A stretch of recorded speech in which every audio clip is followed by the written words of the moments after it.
আসসালামু আলাইকুম। আজ বাইরে অনেক বৃষ্টি, তাই তোমাকে সামনে আজকে নিয়ে আসছি ডালের বড়া ভাজবো।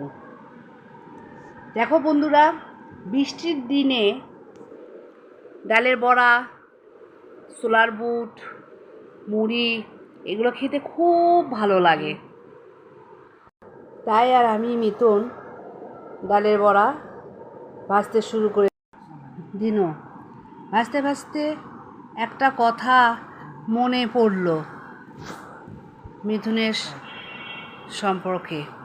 তার আগে বলে নিই, আমার বাসার যে মুড়ি ছিল, পুরাতন মুড়ি, বাইরে বৃষ্টির জন্য সেই পুরাতন মুড়ি একটু ভেজে নিন, সেই মজা লাগে। যাক,